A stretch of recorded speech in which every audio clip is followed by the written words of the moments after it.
The things you're never told on a cruise ship aren't the dramatic secrets you see in movies. They're the quiet policies, the unwritten rules, the behind-the-scenes decisions that change the way your entire vacation plays out without you ever realizing it. And once you understand how these hidden systems work, you start seeing the ship very differently, because nothing on board is accidental. For example, most passengers think boarding early gives them more time to enjoy the ship. But the people who work behind those crew-only doors will tell you the real truth. The smartest passengers are the ones who board last. They avoid the chaos, skip the bottlenecks, and get a ship that's fully ready for them. And that's just one of the secrets the cruise lines will never put in the brochure. Here's another one. The moment you tap your key card and walk on board, the ship's analytics system begins tracking your movement. Not in a creepy way, but in a how much money will this passenger spend kind of way. Every time you attend an event, buy a drink, browse a shop, or scan into a venue, the ship learns a little more about your habits. By day 2, the system already knows if you're a likely shopper, pool deck guest, casino visitor, or non-spender. And the ship's marketing team quietly adjusts the offers, announcements, and onboard promotions you see. Some passengers get discounts, some don't, and none of it is random. But here's the one that catches most people off guard. Your cabin steward already knows more about you within the first 5 minutes than you realize. The luggage tags you use, the condition of your bags, how early you show up, whether you carry wine, a fan, a medical cooler, or CPAP equipment. It all tells them exactly what kind of cruise you're going to have. Not in a judgmental way, but in a how much attention will this cabin need way. That early impression shapes your service for the rest of the week. And wait until you hear this. The reason some passengers magically receive extra attention, towel animals every night, priority fixes, or lightning-fast service isn't luck. It's because the crew has a shorthand code for passengers they consider high impact. Those are the guests who interact kindly, stay patient, tip early, or simply make life easier for the crew. Those people get remembered. And when it's time for perks or small favors, they're the first ones chosen. But the deepest secret of all is this. Cruise lines intentionally reveal only a small fraction of what truly happens on board.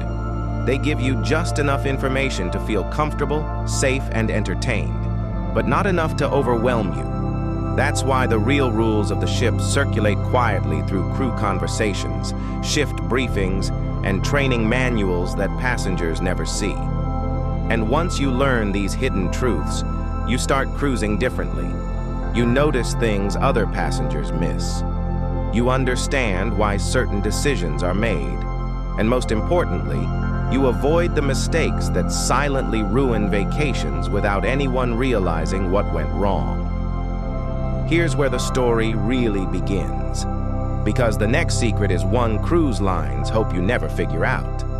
Here's the secret most passengers never realize. Every cruise ship has a hidden flow, a rhythm the crew follows that determines exactly where you should be and where you should avoid at specific times.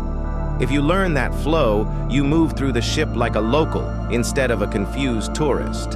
And it starts the moment you step on board. Because while thousands of passengers rush to explore every deck at once, crew members know that the ship is never more chaotic than the first 60 minutes of boarding. Elevators jam, hallways clog, the buffet turns into a human traffic jam. And those long lines you see, they're not random. They're the result of cruise lines funneling everyone to the same areas to control the flow of movement. But the passengers who board later, they bypass almost all of it. They arrive to a ship that's already settled. But that hidden flow continues all week. For example, ever wonder why the casino mysteriously gets crowded right after sail away? It's not luck. Cruise lines deliberately schedule high-energy entertainment near the casino in the first few hours to drive foot traffic. And if you've ever noticed that drink servers appear instantly the moment you sit near a bar, but vanish when you walk to the opposite end of the lounge, that's not coincidence, it's zoning. Crew are assigned to rotate around hot zones where passengers statistically spend the most money. If you know where those hot zones are, you get faster service without ever waiting. And here's something even more surprising. The ship uses real-time data to adjust crowd pressure. If a venue starts filling too quickly, announcements, pop-up events, or trivia games in other areas quietly pull people away. The ship spreads passengers like traffic signals spread cars across a highway. It's not about convenience, it's about control. When you understand that, you start predicting when lines disappear, when bars are quiet, and when restaurants are easiest to walk into without reservations. But the crew has their own quiet system too. One that most passengers never learn exists. Shift overlaps, brake rotations, cleaning cycles, inventory drops, laundry pushes. These invisible operations determine exactly when you'll get the fastest response, the best service, and the least resistance. The passengers who time their requests around those windows, they get what they want almost every time. And here's the part, cruise lines never advertise. Your cabin's location influences how the crew treats you, not personally, but logistically. Guests in midship cabins get serviced earlier because they're easier to reach during cleaning routes. Aft cabins near the crew stairwells may get faster towel replacements. Forward cabins often wait longer simply because of distance and timing. None of this is favoritism, it's physics. But if you know how it works, you stop mistaking delays for bad service and start navigating the system like someone who actually belongs there. The truth is, the ship is full of hidden rules. Rules every crew member follows, but no passenger ever hears about. And the next one is one of the most surprising of all. It decides which guests get extra attention and which ones are quietly ignored for the entire week. It's the silent scoring system every crew member learns on day one, but passengers never know exists. And it starts the moment you speak your first sentence to a crew member. Because while most people think service is equal for everyone, crew members quietly categorize guests into two groups: low maintenance and high maintenance. This isn't about money, age, or cabin type. It's about behavior.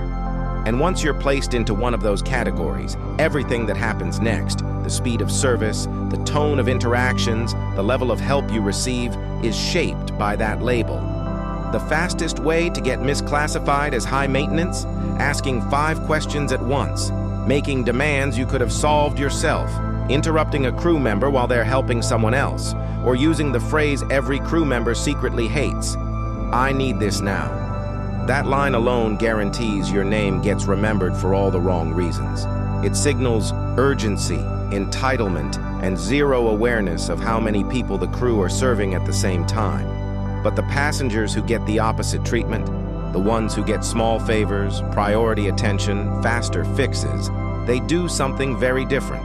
They communicate clearly and calmly, one request at a time. They say things like, "When you get a moment," or "whenever it's convenient for you." Crew members aren't reacting to the request. They're reacting to how it's delivered. Because when a ship is running at full capacity, kindness becomes a currency more powerful than cash. And here's something even more surprising. Crew members talk a lot. If you're respectful to your cabin steward, the dining staff will hear about it. If you're rude to a bartender, guest services will know within the hour. The crew community is tighter and more connected than most passengers can imagine. Every interaction echoes through the ship, and it influences how people treat you long after the moment has passed. That's why the passengers who consistently get better service aren't lucky. They're consistent. But the secret scoring system goes deeper. Crew also tracks something called compliance reliability. It simply means, do you follow instructions the first time? Did you complete your muster drill? Did you follow safety guidelines? Did you check in on time for dining? Passengers who repeatedly ignore procedures get flagged as probable complications, which means crew approach them more cautiously and follow stricter scripts during interactions. It's not punishment, it's risk management. All of this leads to one of the most important hidden truths on any ship. Crew performance is judged by how smoothly their section runs. If you become the person who makes their job easier, even in small ways, they will move mountains for you. If you become the person who complicates their workflow, even accidentally, every future interaction becomes slower and more formal. And now we reach the part no one talks about publicly: the ship's unofficial hierarchy of passengers. It decides which complaints get resolved fastest, who gets small exceptions, and who gets quietly deprioritized. Once you understand this hierarchy, you'll never look at cruise service the same way again. At the very top of that hierarchy are the passengers' crew called the anchors. These are the calm, steady, predictable guests who make every interaction smooth. They listen. They say thank you. They don't panic over small issues. They don't treat every inconvenience like an emergency. Crew members love anchors because they create stability in an environment that's constantly chaotic behind the scenes. And when a section has anchors, everything runs cleaner, faster, and with less stress. That's why these passengers often get the best outcomes without ever asking for them. Crew want to help them because they make the day easier. Just below them are the adaptables. These guests have questions, concerns, requests, sometimes a lot of them. But they communicate clearly and respectfully, and they understand when something takes time. They don't make the crew feel rushed or overwhelmed. They're flexible. Adaptables get excellent service too, because crew know that even if something goes wrong, the interaction won't turn into a confrontation. If you've ever been told, "I'll take care of this right away," with a smile, you were probably being treated as an adaptable. Then, in the middle of the hierarchy, are the question loops. These passengers aren't rude, but they ask the same things repeatedly. What time is dinner again? Where do I get towels? How do I connect to Wi-Fi? Even after being given clear instructions, it seems harmless, but when a crew member answers the same question 5 times from the same guest, it signals forgetfulness, distraction, or anxiety. Crew become more cautious and more scripted with loops because they anticipate confusion. Service doesn't get worse, but it becomes more formal, less personal, and more by the book. Below that are the emotional escalators. These are passengers who react strongly to minor issues. Raised voices, frustration, disappointment directed at the nearest crew member, not aggressively, but emotionally. They don't mean harm, but their energy creates stress, and stress spreads fast on a ship. Crew handle escalators carefully with politeness but distance. These guests get help, but never the extra perks or favors that anchors often receive. And at the bottom are the drainers. This is a term crew use privately to describe passengers who constantly complicate the day, repeated demands, impatience, dismissiveness, or treating crew like servants. Not abusive, those get formally flagged, but exhausting. Service stays polite, but it becomes procedural. No extras, no flexibility, no exceptions. Crew cannot risk bending rules for someone who may complain later. What most passengers never realize is that you can move up or down this hierarchy in minutes. One kind interaction can erase a bad first impression. One moment of rudeness can undo an entire week of kindness. Crew pay attention to patterns, not perfection. And the passengers who stay at the top aren't flawless. They're consistent.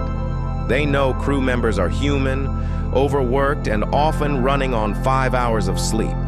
And here's the emotional truth that hits hardest. The way you treat crew members becomes your reputation on the ship. It shapes every interaction you have, and it decides whether your cruise is filled with small frustrations or small miracles. You've been watching Cruise Hacks Pro, where the real stories sail below deck. Subscribe, because the next secret is already on the horizon.